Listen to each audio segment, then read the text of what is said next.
Chapter 3. Ireena Kolyana. Navara tried to be the peacemaker.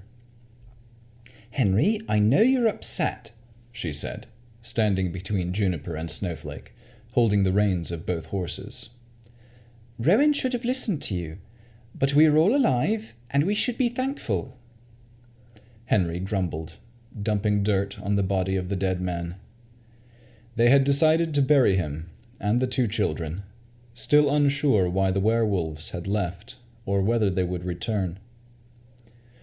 "Rowan, you could have gotten yourself killed," Henry said. "It was a foolish thing to do, charging into the fray like that." Rowan huffed and folded her arms. Henry sighed. "I'm sorry. I'm used to being in the army and having people follow orders. But I'm not your commander, and we've never fought together. And really, we should talk about our tactics before something like this happens again." "So you're not going back after all?" Navara said with raised eyebrows. "Oh, I'm coming with you all right," Henry said. "People here need help." He looked down at the adolescents he was burying. Navara could see the pain welling up behind his steely brown eyes. "You didn't know these werewolves were the children from your village," Rowan said, helping him pack down the last shovelful of dirt on the grave. "You were only defending yourself and us. It's not your fault." Henry didn't say anything for a moment. Then he looked at Rowan's hand. "Here," he said, touching the bite marks on her wrists. As he muttered a prayer, his hands emitted a white glow, and the wounded flesh started to mend itself. "You must be a cleric," Rowan said, feeling her fresh skin. "No, it's just divine magic. I'm also casting a spell to remove any curses. That's how the curse of lycanthropy is spread, you know, through biting. Are you hurt, Navara?" "I have a few scratches, no bites." She held out her arm. Again Henry's hands glowed, and the red lacerations on Navara's arm faded. "Wow, Henry, you're amazing. What else can you do?" Henry scratched his head and smiled. "Not much. I have this useless ability to sense undead or demonic beings. If I were an exorcist, I suppose that might come in handy. But really, how often do people need that?" Henry took Snowflake's reins from Navara. "Frankly, this is the first time since school I've had to remove a curse. Who gets cursed these days? Fucking werewolves." He mounted. "Let's go find this burgomaster." When they were on the road again, Rowan told them that the leader of the pack had magic. She also told them that she didn't think he was a werewolf. "Maybe a wizard," Rowan said, riding behind Navara on Juniper. "Wizards can shapeshift, right?" "I suppose he could use a polymorph spell if he's powerful enough," Navara said. "But I still can't figure out why they ran away. They outnumbered us, and... Oh, would you look at that?" They rounded a bend in the road and stood at the edge of the wood. Navara held her breath, taking in the grandeur of the valley that spread out below them to the west. Snow-capped mountains emerged from the misty forest on either side of a meandering river, and the Svalich road wound its way through rolling farmland to the eaves of a little village. The village itself was shadowed by the most impressive sight of all, a dark castle perched on a soaring pillar of rock. It loomed over the valley like an enthroned tyrant. "Beautiful," Navara let out a single breath. "Ominous," Rowan said. A flock of ravens flew from the trees, cawing into the cloudy grey sky. The horses plodded down the narrow road that led to the village, and Navara studied every gnarled tree and every muddy field along the way. A dense fog rolled in from the wood and trailed on the ground as they approached the town. Tall shapes loomed out of the haze that pervaded everything. Juniper's hooves slipped as the dirt path gave way to slick cobblestones, and misty shapes became recognizable as village dwellings. The windows of each house stared out at them, pools of inky blackness. No sound cut the silence except for a mournful sob that echoed through the streets from somewhere in the distance. "We should find a tavern before nightfall," Henry said in a low voice. "If this town even has one," Rowan replied. "Don't be silly. Of course it has a tavern," Navara said. "You saw how big this village was at the Overlook." "Savoury and sweet, good for the spirit, a tasty treat," sang a creaky voice from a street corner. They stopped their horses and saw a decrepit woman hunched over a food cart. "Ah, dearies, you're new. Would you travellers like to buy a pie? Dream pies. I have various kinds, all fresh." Navara turned up her nose when she saw the old crone's gnarled hands and warty, wizened face. "How about you, young lady? Would you like a dream pie?" the crone asked Navara. One of her few remaining teeth protruded from her lip as she spoke. "You're a hag," Navara stated it like a fact. "What? A hag?" The old woman placed a hand on her chest as though she had been hit. "Navara," Henry said. "That's very rude." "Just look at her, Henry. She's not just a person. She's a monster. A villainous hag hiding in plain sight." Navara turned on the pie vendor. "You, hag! Where is Keithlin of the Crooked Teeth?" "Who? What?" The woman shifted her eyes back and forth. "Navara," Henry whispered to her. "You can't assume. Just because she's got a wart on her nose doesn't mean she's going to tear your heart out and bathe in blood." "Madam," he said to the old woman, "I am so sorry for my friend." Rowan craned her neck around Navara. "If you're not a hag, then who are you?" she asked. "Whiskers!" Henry chided the druid. "I'm just an old granny," the old woman said. "Granny Morgantha is my name, and I don't appreciate your insults." "Please forgive my friends," Henry said. "I would love to buy one of your pies. What kinds do you have?" The old woman perked up at this. "Steak and kidney pie, chicken pot pie." Then she smiled, and a few more teeth were revealed. "But if you'd like something sweet, I have apple, blueberry, and peach." "I'll take blueberry." "That will be 1 gold piece." Navara coughed. 1 gold piece? That's highway rob. But after seeing the scowl on Henry's face, she said no more. "They're special," said Granny Morgantha, taking a blueberry pie from her cart. 1 bite tastes like the sweetest dream you've ever had." "What village is this?" Henry asked, handing her a gold coin and taking a pie. "This is Barovia," she said. "Come again?" Rowan blinked. "This is the village of Barovia in the county of Barovia," the old woman clarified. "Are there more villages in the county?" Rowan asked. "There are a few other towns." "Is there an inn nearby?" Henry asked. "Aye, there's the Blood on the Vine Tavern. Go straight until you come to the village square. You'll see it on the right." "Thank you." Henry gathered his reins in one hand and held his pie in the other. When they were out of earshot, Navara burst. "I'm pretty sure she was a hag. I could smell it." "Is that something you can smell?" Henry whispered to Rowan. Rowan shrugged her shoulders, unsure. "So, Navara," Henry said, Who is Catherine, or Caitlin, or... Keithlin of the Crooked Teeth. Navara's eyes hardened with a cold enmity. She's the reason I'm here. I thought you said you had come to rescue your patron, Rowan said. Navara was about to tell them the sad tale of Gostamir and Keithlin when they reached the tavern. They left their horses at the stable and hurried into the building, hoping to warm themselves from the damp chill.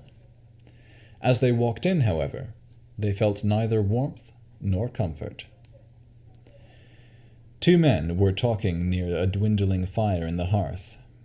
There was tension in their voices, and maybe a hint of anger. "It will be quick, Bildrath. A simple job. Please," said a blond-haired man to a bald, sour-faced fellow. Meanwhile, a group of 3 women snickered among themselves at a far table. They were dressed like Vistani. Navara breathed into her hands and rubbed them together as she walked to the bar.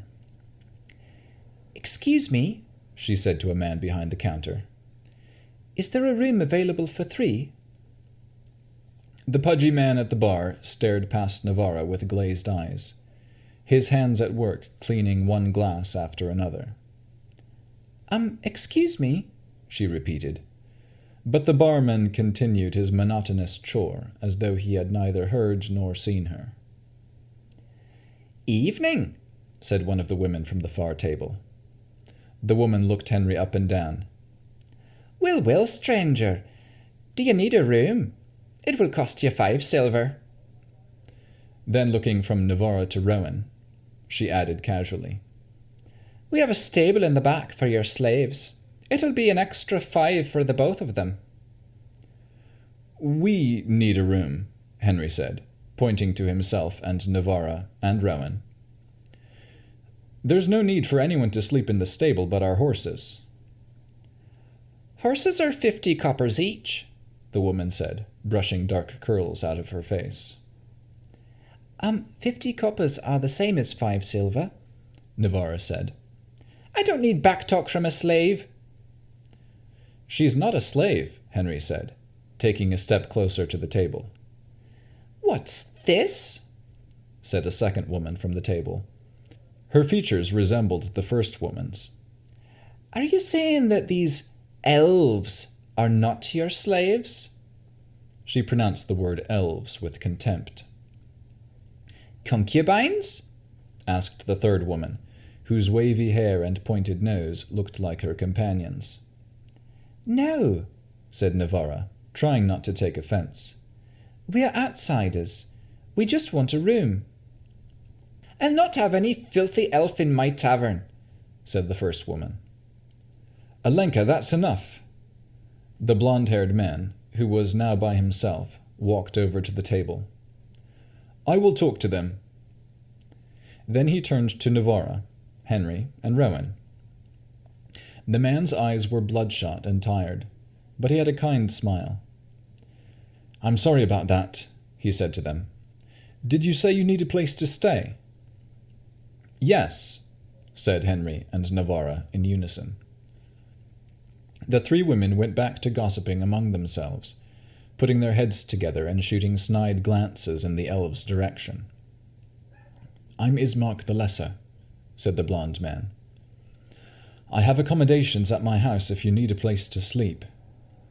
You don't need to pay me coin, but I do need help.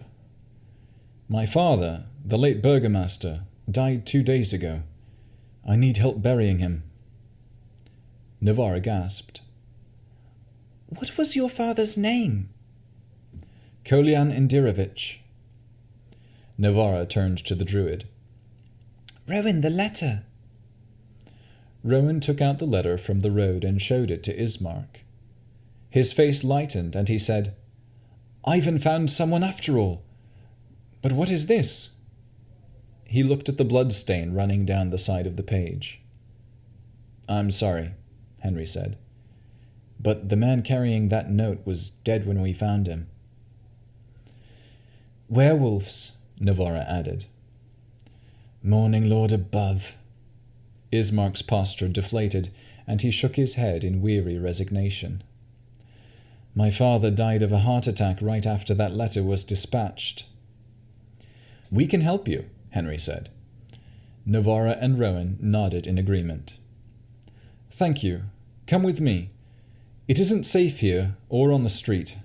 I'll explain more once we get back to my house. They departed with their horses and followed Ismark down the silent avenue to a beleaguered mansion squatting behind a rusted iron fence. Heavy claw marks crisscrossed the finish on what might have once been stately walls. Black streaks told of fires that had assailed the mansion. Not a pane nor shard of glass stood in any window. Instead, they were bordered with planks, and each plank bore signs of evil intent, scratching to gain entrance. Ismark knocked on the door. "Who is it?" asked a woman's voice from within. "Ismark, I have people with me." "What was the last thing I said to you before you left this morning?" "You said, 'One flower doesn't make a summer.'" "You all are not welcome," the woman said. Nevertheless, the door opened. Ismark walked in and beckoned the others to follow. On the inside, the mansion was noticeably more inviting, with cozy rugs and plush armchairs, though all the furnishings were well worn. Standing behind the door was a pretty young woman with dark auburn hair. She wore a choker necklace and carried a sword in one hand. "Ireena," said Ismark, "these people have come to help us." He turned to the three newcomers. Navara, Henry, and Rowan introduced themselves. "And I'm Ireena Kolyana," said the young woman. "Nice to meet you." Navara bowed. "Tell me, why did you say we weren't welcome?" "Come, sit by the fire and warm yourselves," Ismark said. "If you want to help us, we'll tell you everything." "I'm sorry it's so cold," Ireena said, leading the guests into a large sitting room. She placed her sword on a set of hooks over the mantel. "Our house has been attacked every night for the past 10 days." "What happened?" Henry asked, sitting in a chair beside Ireena. "May I ask you something first?" She looked at each of them in turn. "Where do you come from?" Henry told Ireena in brief how they had left the town of Blackford tracking a pack of werewolves. Navara opened her mouth to elaborate on the missing children, but thought better of it when she saw furrows on Henry's brow. "Once we read the letter from your father, we knew we needed to help," Henry said. "Thank you," Ireena said, with earnest relief. "If you read my father's letter, you know already that a monster hunts me. A vampire. It started about a month ago when I was walking in the village. Unbeknownst to me, I caught his eye that day, and he swore he'd have me as his wife. He's been trying to woo me ever since. When I refused his advances, he used magic to charm me. I don't know if you've ever heard of a vampire's charm, but I can tell you it's humiliating. When a person is charmed, she perceives everything the vampire says in the most favorable way. It's not complete mind control, but it renders one helpless in the monster's hands." At this moment, Ireena touched the lace choker around her neck. "Already he has charmed me twice." She removed the collar to reveal 2 sets of bite marks. The wounds looked fresh. "And bitten me twice." Ismark saw the growing concern on the newcomers' faces as they began to recoil from his sister. No, it's not like that," he said. "Ireena's not a vampire. She's not been turned. This fear is why no one in the village wants to help us bury our father." "What do you mean by turned?" Henry asked. Ireena put her necklace back on. Only when a vampire drains a person of all their blood can that person become a vampire's spawn, she said. We call it being turned. As a spawn, you are controlled by the vampire. It's said that you lose your very soul, a fate worse than death. How terrible! Navarra put her hands to her throat. I didn't know that. I've met a vampire before. I was charmed, but thankfully never bitten. Then you can understand how awful it is to be enchanted against your will. Ireena placed a hand on Navarra. Who is this vampire that haunts you? Rowan asked. He is the Lord of Barovia, Ireena said. This valley is his domain. His name is Count Strahd von Zarevich, Ismark added, and he is less a lord than he is a devil of these lands. The castle you can see overlooking the village is his fortress. Ravenloft it's called. As you can tell from the state of our house, he has sent creatures to attack it almost every night, Ireena said. His demented hope is that I will surrender and flee into his arms. She looked into the hearth's fire. Never. Thankfully, he can't come into a home uninvited. It's part of his curse. That's why I told you at the front door that you weren't welcome. If any of you had been a vampire, you wouldn't have been able to set foot in this house. That's good to know, said Rowan, shifting her eyes.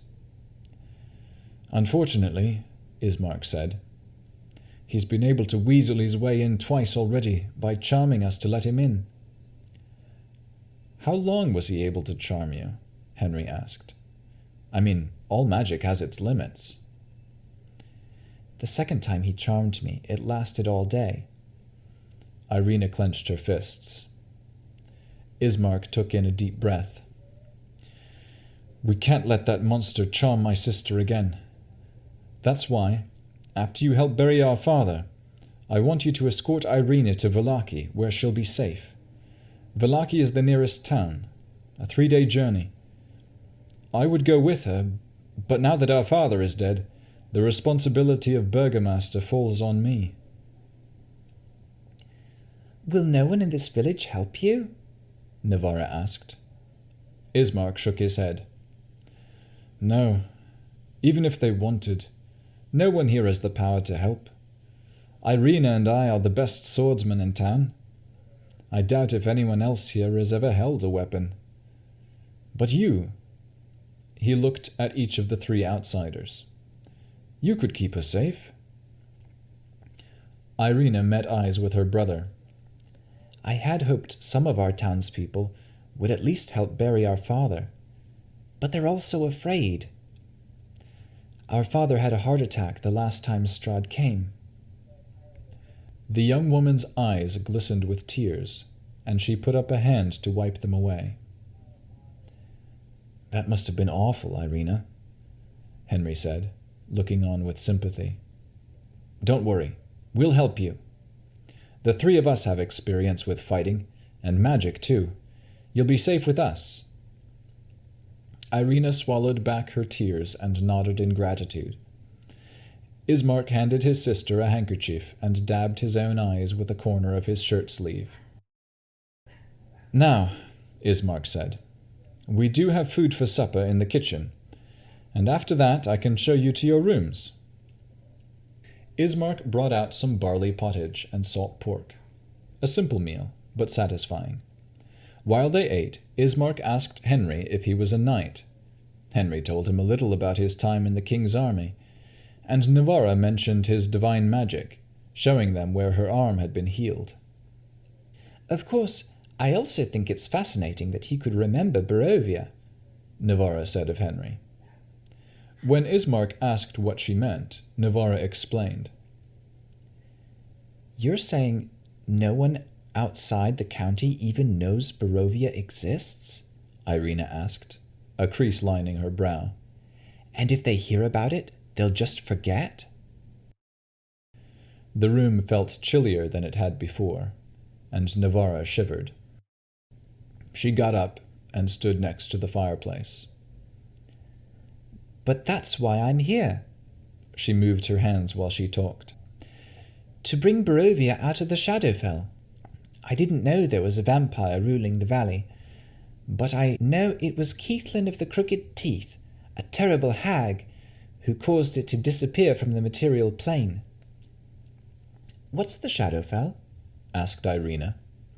It's a dark plane of reality that exists outside the natural realm. The Shadowfell is kind of like Mount Celestia or the Nine Hells. So, Ismark said, trying to follow along. The Shadowfell is similar to the afterlife. Navara put a hand to her chin. Well, I wouldn't say that. The Shadowfell is more like the material world than the places of the dead, I think. I'll have to ask Gostomir, my patron. He lives on another plane too. What about the hag? Henry asked. Keithlin, said Navara, grasping her hands together. Long before Gostomir was my patron, Keithlin enchanted him. She was infatuated with him and swore he'd be hers forever. She gave Ireena a sympathetic glance. I'm sure Gostomir could understand your plight, Ireena. Anyway, the hag had him under her spell for years, until he found a way to escape into the Fey Wild, another realm of existence. I don't know how, but somehow, when Barovia was cast into the Shadowfell, it created an imbalance in the Fey Wild. And now Gostomir is trapped there, and can only be freed when Barovia reappears on the material plane. I've never heard of Keithlin nor the Shadowfell, Ismark said, but I know Barovia is bound to the vampire's fate. The room fell quiet. Navara sat back down and ate the remaining pork on her plate. Well, said Henry, breaking the somber mood, I plan to bury your father in the morning, and then help take Ireena to the next town over. What was it called again? The town of Vallaki, said Ismark. It's about 60 miles west of here. Henry looked to Rowan, who had been quiet most of the evening. I will help, she said. And me. Navara raised her hand. It's settled then, said Ismark. But before you all go to bed, take these. He handed them each a clove of garlic. To ward away vampires. Rowan departed with Ireena, while Henry went with Ismark. They agreed they would each take a shift in the night to keep watch. Navara was first on guard, and remained in the sitting room. As soon as the others left, she took out a candle from her bag and lit it. A sound like a gust of wind came from behind her. Whoosh! Oh, where are we, Navara? Do tell. Navara smiled broadly and turned around. Gostomir! That's me, he said jovially. The Fae looked like an elf, with narrow features and pointed ears. His lush, fair hair was partially pulled up in thick braids, while the rest hung loose down to his waist. As for his clothes, even Navara thought they were stranger than usual. He wore a long white tunic that shimmered like snow. It was tied off with a belt of evergreen nettles. His tightly fitting hose shimmered also, but with shifting patterns of green and blue. And, as always, he never wore shoes. Navara went up to him. I'm in Barovia. Oh, how fun, said Gostomir, walking around the room with a bounce in his step. Tiny snowflakes drifted around him as they always did, vanishing before they could hit the ground. I've also made some new friends. Navara told him about her adventures since leaving the Grinning Goblin, right up to meeting Ireena. So that's why you didn't summon me last night. You've been busy. Gostomir sat cross-legged in mid-air. I was worried that you'd forgotten me. Don't be silly. I could never. Anyway, we plan on helping Ireena go to another town in Barovia. There's a vampire after her. Oh, vampires are never good. And don't bring up you-know-who. He shook his finger. Really, Gostomir, Eneko Suffolkan wasn't... Ah! He wasn't all that... Ah! Gostomir, would you let me speak? Navara said, smiling. He was a nincompoop.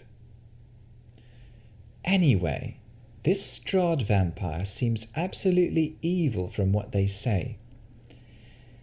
Did you know there was a vampire in Barovia? Ismark said Strahd has been ruling for hundreds of years. Gostomir shook his head. It must have been after my time. When was the last time you were in Barovia? Navara sat on the floor near her patron. Gostomir floated down until it looked like he was sitting beside her. I don't remember. It was so long ago, he sighed. I wish you could tell me. You are very forgetful sometimes. Navara reached out to touch him. Her hand went right through his body as if nothing was there. I wouldn't call me forgetful. I think I'm quite rememberful when I'm not learning new things. He smiled and lifted his chin. That reminds me. I've learned a new hand game from a pixie. Here, I'll show you. Gostomir proceeded to teach Navara a simple child's clapping game. It was hard to do since they couldn't really clap hands. With the last clap, a green butterfly flew out of the Fae's hands and circled his head. You must pass that game on to someone, Navara. Very important. Is this like your strange proverbs you want me to say every day? Navara asked, eyebrow cocked. Gostomir grinned. He blinked his eyelashes, mimicking the butterfly's flapping wings. Yes. Which reminds me of your sentence for tomorrow. I want you to say, 2 birds in the oven are better than 1 in the hand. Gostomir's bizarre sayings were a part of the pact Navara had made with him. Although their pact was binding, Gostomir's rules were not as rigid as some warlock patrons. Navara usually remembered to say her sentence of the day, but sometimes it would slip her mind. Can we practice magic now? I want you to teach me how to fly. She spread her arms. Oh yes, we've been meaning to work on that. Gostomir stood and rolled up his long sleeves. Navara! A voice called from the staircase. The candle on the table went out with a puff. Gostomir and his butterfly were gone. Ireena? Navara asked, a bit annoyed that she had scared Gostomir away. I heard voices. It sounded like you were talking with someone. Ireena walked into the room. I was. It was Gostomir. Shouldn't you be sleeping? I know humans need like 12 hours of sleep every night. Not like elves. I only need a couple hours of shut-eye to feel well rested. I can't sleep knowing it's the last night I'll be home with Ismark. Ireena walked over to a window and looked out through a large gap in the planks. Look, Navara, it must be midnight. I can see the March of the Dead. Navara went over to the window. An eerie green light glowed in the distance. Rising into the night was a ghostly procession of men, elves, and dwarves. They were armed to the teeth with weapons and magical staffs or wands. The march of ghosts grew in number as the figures rose toward the towering castle. Throughout the years, many brave souls have tried to kill Strahd, Ireena said. All failed. Now every night their spirits rally to Castle Ravenloft. There's 126 of them. I've counted. Navara looked on, bewildered. What cruel fate was dealt to such noble hearts?